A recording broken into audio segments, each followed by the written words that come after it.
Our lecture is about acid base concept. आज हम acid base concepts को देखेंगे। कोई भी चीज़ एसिडिक कैसे है, कोई भी चीज़ बेसिक कैसे है, इसको डिफ़ाइन करने के लिए कुछ कॉन्सेप्ट दिए गए। आज हम वो डिस्कस करेंगे कि एसिड कौन सी स्पीशी होगी, बेस कौन सी स्पीशी होगी। सबसे पहले एसिड बेस थ्योरीज़ को स्टार्ट करने से पहले एसिड और बेस की प्रॉपर्टीज़ को हम देख लेते हैं। What are the properties of acids and basis.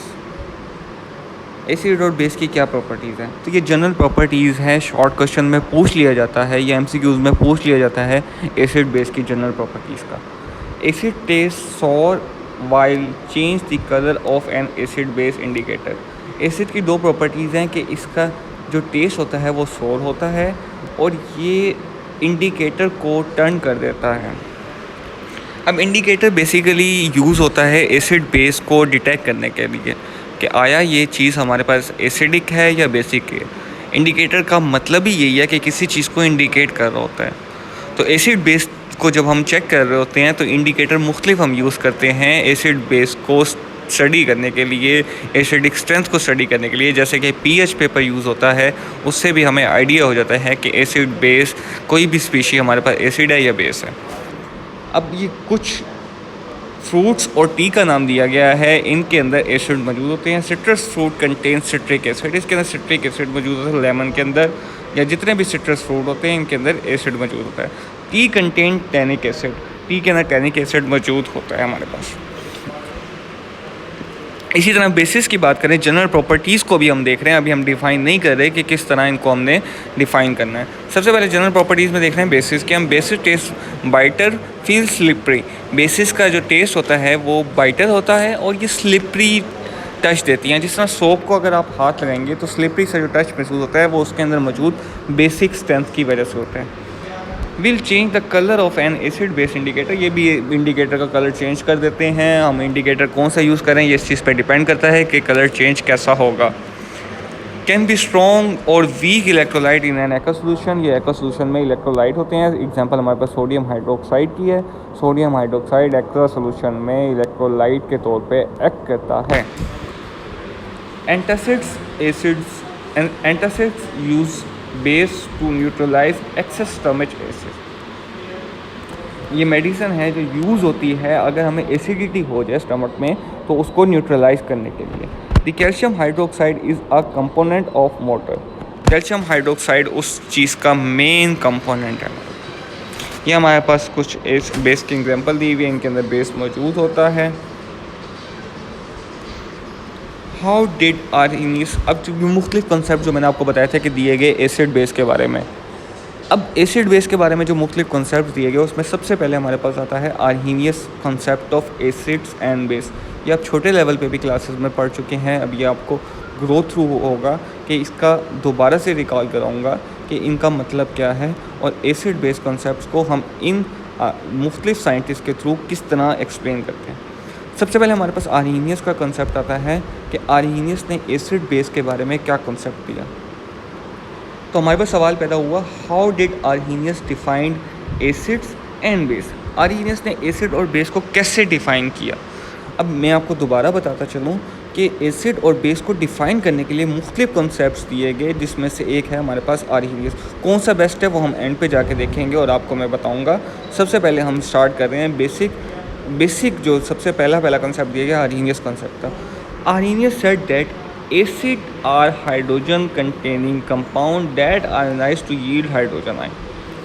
Arrhenius ने हमें कहा एसिड वो स्पीशी है जिसके अंदर हाइड्रोजन मौजूद होगा और जब वो किसी भी चीज़ के साथ रिएक्ट करेगा तो अपना हाइड्रोजन को डोनेट कर देगा या एक्वा सोल्यूशन में जाने के बाद हाइड्रोजन आयन प्रोड्यूस करेगा। यानी आर्हीनियस के मुताबिक एसिड वो स्पीशी है जिसके अंदर हाइड्रोजन मौजूद होगा और उसको एक्वा सोल्यूशन में जब हम डालेंगे तो वो H पॉजिटिव आयन हमें देगा। He also said that bases are compound. Bases वो कंपाउंड होती हैं that ionise to yield hydroxide ion, जो एक्वा सोल्यूशन में जाने के बाद हाइड्रो ऑक्साइड आयन दें। जैसा सोडियम हाइड्रोक्साइड की एग्जांपल है। सोडियम हाइड्रोक्साइड को जब आप वाटर में डालेंगे तो सोडियम पॉजिटिव और हाइड्रोक्साइड आयन बनेगा।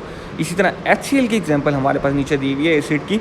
HCl को जो वाटर में डिज़ोल्व करते हैं तो H पॉजिटिव आइन देता है और Cl नेगेटिव आइन। तो जो भी स्पीशी के अंदर H मौजूद हो और वह एक्वस सोल्यूशन में जाने के बाद H पॉजिटिव आइन दे, वो स्पीशी हमारे पास कहलाती है एसिड आर्हीनियस के मुताबिक। इसी तरह बेस की अगर हम बात करें, बेस हमारे पास वो स्पीशी होती है जो एक्वस सोल्यूशन में ऐड करने के बाद हमारे पास हाइड्रोक्साइड आइन दे, OH नेगेटिव आइन दे, सोडियम हाइड्रोक्साइड है हमारे पास एग्जांपल, ये आप देख लेंगे खुद से, यहाँ पे एग्जांपल नहीं दी हुई। इसके बाद आर्हीनियस एसिड्स की बात करें, आर्हीनियस के मुताबिक एसिड्स की कुछ टाइप्स थी, तो ये टाइप्स बहुत इंपॉर्टेंट है, पूछ ली जाती है, तो ये इस चीज़ को गौर से देख लें।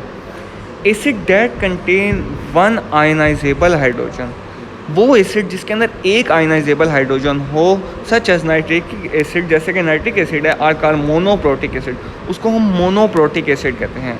मोनो का मतलब एक होता है, प्रोटिक का मतलब प्रोटॉन है, H पॉजिटिव को हम प्रोटॉन भी कहते हैं। तो जिसके अंदर एक H पॉजिटिव हो वो मोनोप्रोटिक एसिड कहलाता है, जैसा कि HNO3। अगर आप H2SO4 में देखेंगे, इसके अंदर 2 H पॉजिटिव आइन मौजूद हैं जो हमें एक्वस सोल्यूशन में जाने के बाद मिल सकते हैं, तो इसको हम डाईप्रोटिक एसिड कहते हैं।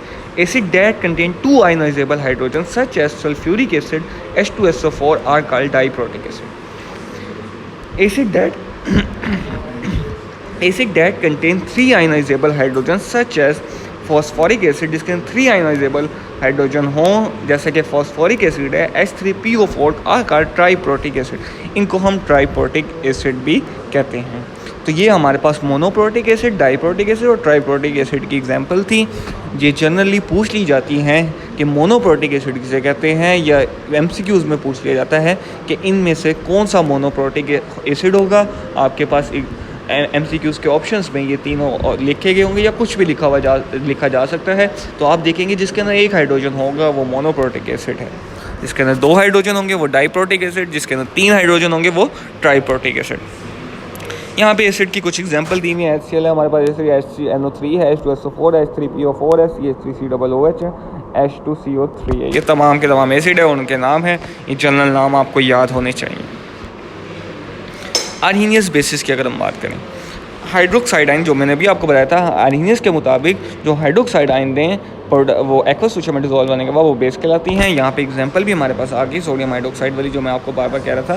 सोडियम हाइड्रोक्साइड को जो वाटर में आप डिज़ोल्व करते हैं, सोडियम पॉजिटिव वो हाइड्रोक्साइड आइन देता है। ये हमारे पास इसने हाइड्रोक्साइड आइन दिया एक्वस सोल्यूशन में डिज़ोल्व होने के बाद। अच्छा, ये जो H2O एरो के ऊपर लिखा होता है, इट मीन्स कि ये एक्वस सोल्यूशन में डाला जा रहा है, यानी वाटर के अंदर डाला जा रहा है। सोडियम हाइड्रोक्साइड को जब वाटर में डालेंगे सोडियम पॉजिटिव आइन बनेगा और हाइड्रोक्साइड आइन बनेगा।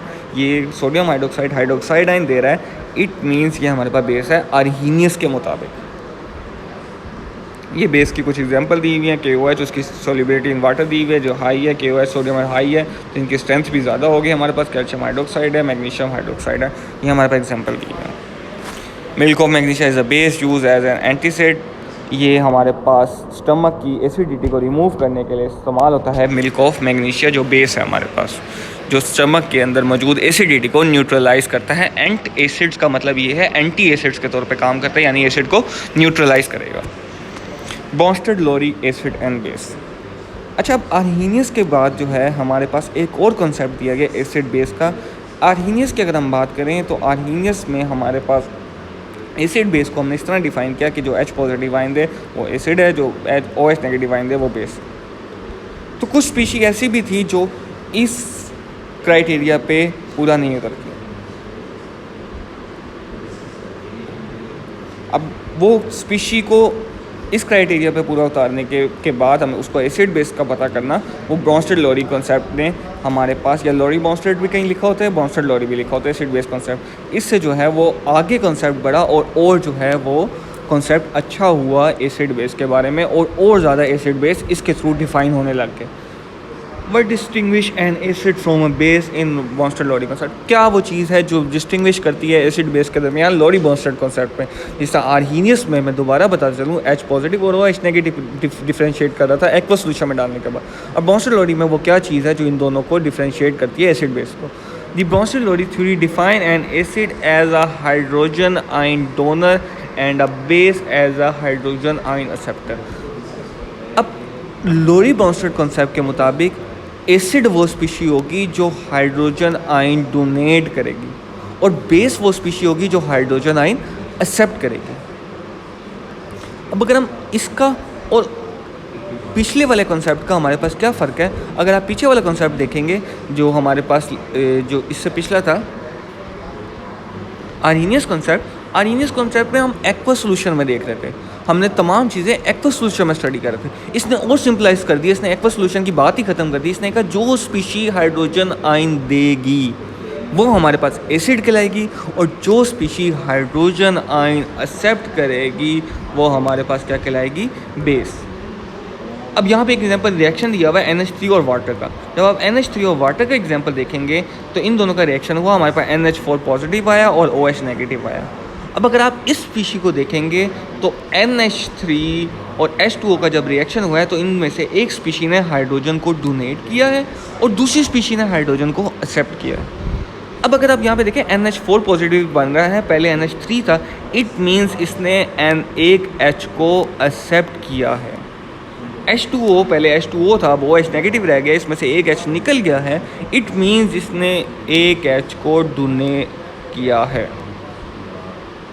अब आप देखेंगे ये दोनों ही स्पीशी जो हैं आपस में रिएक्ट करने के बाद हमें ये स्पीशी दे रही है, तो जो स्पीशी अमोनिया ने यहाँ पे हाइड्रोजन एक्सेप्ट किया है तो ये हमारे पास अमोनिया बेस है, वाटर ने हाइड्रोजन डोनेट किया है तो ये हमारे पास एसिड कहलाएगा, यहाँ पे एसिड के तौर पे एक्ट कर रहा है। अच्छा, वाटर को हम एम्फोटेरिक कंपाउंड भी कहते हैं। एम्फोटेरिक कंपाउंड ऐसे कंपाउंड होते हैं जो एसिड और बेस दोनों के तौर पे एक्ट करते हैं। तो वाटर किसी जगह पे आपको एसिड के तौर पे भी एक्ट करता नजर आएगा, किसी जगह बेस के तौर पे। अगर आप अमोनिया को देखें, अमोनिया को हम पिछले कंसेप्ट आर्हीनियस के मुताबिक एक्सप्लेन नहीं कर सकते। अमोनिया बेस है जबकि इसके पास हाइड्रोजन मौजूद है। आर्हीनियस के मुताबिक बेस वो स्पीशी थी जो हाइड्रोक्साइड आयन दे, तो हमारे पास आर्हीनियस वाला कॉन्सेप्ट गलत हो गया। अब जो हमारे पास न्यू कॉन्सेप्ट डेवलप हुआ वो ये वाला कॉन्सेप्ट डेवलप हुआ, जो हाइड्रोजन आयन डोनेट करे वो हमारे पास एसिड है, जैसा कि वाटर ने हाइड्रोजन आयन को डोनेट किया और ये NH4 पॉजिटिव बन गया, और जो एक्सेप्ट करे अमोनिया ने एक्सेप्ट किया NH4 पॉजिटिव बनाने के लिए, ये बेस है। तो हमारे पास ये रिएक्शन आ गया। ये लॉरी बर्नस्टेड कॉन्सेप्ट के मुताबिक एसिड बेस था हमारे पास। कंजुगेट एसिड्स होते हैं इसी तरह लॉरी बर्नस्टेड कॉन्सेप्ट में, और कंजुगेट बेस भी होते हैं। A conjugate acid is the particle formed when a base gain a hydrogen ion. जब हमारे पास बेस हाइड्रोजन आयन ले एक्सेप्ट कर ले तो हमारे पास वो कंजुगेट एसिड में कन्वर्ट हो जाती है, और इसी तरह एसिड जब हाइड्रोजन आयन डोनेट कर दे वो कंजुगेट बेस में कन्वर्ट हो जाता है। इसी तरह HCl H2O की एग्जांपल लें तो यहाँ पे हमारे पास H3O पॉजिटिव बना है, वाटर ने हमारे पास यहाँ पे, अब वाटर यहाँ पे बेस के तौर पे एक्ट कर लिया क्योंकि वाटर एम्फोटेरिक है, वाटर ने एक हाइड्रोजन को एक्सेप्ट कर लिए। अब ये कंजुगेट एसिड बन गया है और एक कंजुगेट बेस बन गया। कंजुगेट एसिड की मैं दोबारा से डेफिनेशन बता दूं, वो बेस जो हाइड्रोजन आयन एक्सेप्ट कर ले वो कहलाती है कंजुगेट एसिड, और जो हाइड्रोजन आयन डोनेट कर दे एसिड वो कहलाता है कंजुगेट बेस। ये उसका उलट हो जाता है, इस वजह से को कंजुगेट एसिड और कंजुगेट बेस कहते हैं प्रोडक्ट में आने के बाद। A conjugate base pair consists of two substances are related to loss or gain of a single hydrogen. यहाँ पे हम एग्जांपल देखते हैं, ये हमारे पास दो सब्सटेंस पे डिपेंड कर रहा है। A substance that can act as both an acid and base is an amphoteric. Amphoteric की एग्जांपल दी हुई है, वाटर हमारे पास एम्फोटेरिक है जो एसिड और बेस के तौर पे दोनों के तौर पे एक्ट करता है। कंजुगेट एसिड में दोबारा बता दूं, वो स्पीशी जो हाइड्रोजन आयन एक्सेप्ट करने के बाद बने वो कंजुगेट एसिड कहलाती है, और वो स्पीशी जो हाइड्रोजन आयन डोनेट करने के बाद बने वो कंजुगेट बेस कहलाती है। जो हाइड्रोजन आयन एक्सेप्ट करेगा उसको हम बेस कहते हैं, और जो हाइड्रोजन आयन डोनेट करो तो उसको हम एसिड कहते हैं। ये कुछ एसिड और बेस की एग्जांपल दी हुई है यहाँ पे हमारे पास, और उसके कंजुगेट पेयर बनाए हुए हैं। जिस तरह HCl ने हमारे पास, HCl के अगर हम एग्जांपल लें, HCl ने हाइड्रोजन आयन डोनेट किया तो ये कंजुगेट बेस बन गया, इसका Cl नेगेटिव। H2SO4 का अगर देखें, इसका एक हाइड्रोजन आप डोनेट कराएंगे तो HSO4 नेगेटिव, बाकी बचेगा कंजुगेट बेस बन गई। H3O पॉजिटिव में से एक हाइड्रोजन निकालेंगे तो H2O बनेगा, ये कंजुगेट बेस बन गई। HSO4 नेगेटिव देखेंगे, इसका एक हाइड्रोजन निकालेंगे तो SO4 नेगेटिव बन जाएगा, तो ये कंजुगेट बेस बन गई, एंड सो ऑन। इसी तरह कंजुगेट ये बेस बनी हुई है इस एसिड की, एक हाइड्रोजन निकालने के बाद जो स्पीशी बनती है उसको हम क्या कहते हैं, कंजुगेट बेस। तो ये कंजुगेट बेस बन गई हैं इन एसिड्स की।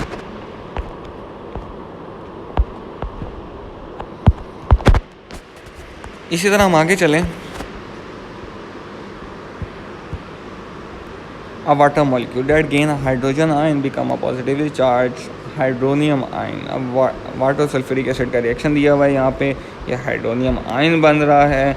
H2O ने ये यहाँ पे हाइड्रोजन आयन को एक्सेप्ट किया है, तो ये वाटर यहाँ पे बेस कहलाएगा रिएक्टेंट में, और प्रोडक्ट में ये कॉन्जुगेट एसिड कहलाएगा, और ये कॉन्जुगेट बेस हो गया हमारे पास। सॉरी, यहाँ पे उलट बोल गया हूँ मैं आपके पास। H2SO4 ने हमारे पास हाइड्रोजन आयन डोनेट किया है, ये बेस बन गई वाटर हमारे पास, इसने हाइड्रोजन आयन डोनेट किया है, तो ये एसिड हो गया हमारे पास, सल्फ्यूरिक एसिड हो गया। अब जो ये स्पीशी बनी है, बेस की जो स्पीशी बनेगी वो कॉन्जुगेट एसिड बनेगी, और एसिड की जो स्पीशी बनेगी वो कॉन्जुगेट बेस बनेगी हमारे पास। अब हमारे पास सबसे और एडवांस की तरफ हम गए तो हमारे पास कॉन्सेप्ट है Lewis concept of acid and bases. अब Lewis concept of acid and bases की हम बात करें, ये और ज़्यादा मॉडिफाई किया गया concept of acid and base की, क्योंकि कुछ स्पीशी ऐसी भी थी जो हाइड्रोजन आयन वाले फार्मूले को एक्सेप्ट नहीं कर रही थी, फॉलो नहीं कर रही थी, मगर फिर भी वो एसिड थी या बेस थी, तो उनको एक्सप्लेन किया गया लिविस एसिड के थ्रू। लिविस एसिड हमारे पास बहुत ज़्यादा मॉडिफाई हमारे पास कॉन्सेप्ट है एसिड बेस का। How did Lewis acid and base are defined? Lewis propose that an acid accepts a pair of electron during a reaction while base donate a pair of electron। Lewis के मुताबिक acid वो species है जो electron pair को accept करे, और base वो species है जो इलेक्ट्रॉन पेयर को डोनेट करे। A Lewis acid is a substance that can accept a pair of electrons from a covalent bond. A Lewis base is a substance that can donate a pair of from a covalent bond। Covalent bond के through जो covalent bond species होगी उसमें से जो electron pair को accept करेगा वो हमारे पास कहलाएगा लिविस एसिड, और जो डोनेट करेगा इलेक्ट्रॉन पेयर को वो हमारे पास कहलाएगा लिविस बेस। ये लिविस एसिड बेस की एग्जांपल है। यहाँ पे हमारे पास H पॉजिटिव आयन एक मौजूद है। H पॉजिटिव आयन को आप देखेंगे उसने OH नेगेटिव आयन के साथ रिएक्ट किया है। अब H पॉजिटिव आयन ने इलेक्ट्रॉन पेयर को एक्सेप्ट किया है, इस वजह से लिविस एसिड कह रहे हैं। इसने अपना इलेक्ट्रॉन पेयर इस H पॉजिटिव आयन को डोनेट किया है, तो ये लिविस बेस कहला रहा है। क्योंकि H पॉजिटिव का कोई इलेक्ट्रॉन नहीं था, इसने इधर से इलेक्ट्रॉन लिया, इलेक्ट्रॉन डेफिशिएंट था, ये फ़ौरन से पहले इसके साथ रिएक्ट कर जाएगा और इससे इलेक्ट्रॉन पेयर जो है अपनी तरफ कोवलेंट बॉन्ड के थ्रू अटैच कर लेगा। ये कोवलेंट बॉन्ड के थ्रू अटैच हो गया, तो ये H2 हमारा बन गया। अब तीनों कॉन्सेप्ट का हमारे पास निचोड़ जो है वो इस टेबल में है। हमारे पास आर्हीनियस के मुताबिक H प्लस आयन जो प्रोड्यूस करता है एक्वस सोल्यूशन में वो हमारे पास एसिड होता है, जो OH नेगेटिव आयन प्रोड्यूस करता है वो बेस होता है। और बॉन्स्टेल लॉरी के मुताबिक हमारे पास H पॉजिटिव आयन जो डोनर होगा वो एसिड होगा, H पॉजिटिव आयन जो एक्सेप्टर होगा वो बेस होगा। और लिविस के मुताबिक इलेक्ट्रॉन पेयर एक्सेप्टर जो है हमारे पास एसिड होते हैं, और इलेक्ट्रॉन पेयर डोनर जो हैं वो बेस होते हैं। So this is all about today's lecture. ये आखिरी वाला टेबल बहुत इंपॉर्टेंट है, इसके थ्रू आप पूरा लेक्चर को समराइज़ कर सकते हैं कि हमारे पास तीनों कॉन्सेप्ट के मुताबिक एसिड कौन सा होगा और बेस कौन सा होगा। सबसे ज़्यादा एडवांस जो कॉन्सेप्ट स्टडी किया जाता है that is Lewis acid and base. Lewis acid and base के थ्रू जो है एसिड और बेस को डिफ़ाइन किया जाता है, और यही सबसे बेस्ट मेथड है एसिड और बेस को डिफ़ाइन करने का। यहाँ पे हमारे पास सारी चीज़ें जो है कंपाइल करके एक ही टेबल में दे दी गई हैं, इससे आप लोगों को हेल्प होगी। Thank you so much. This is all about today's lecture. Thank you.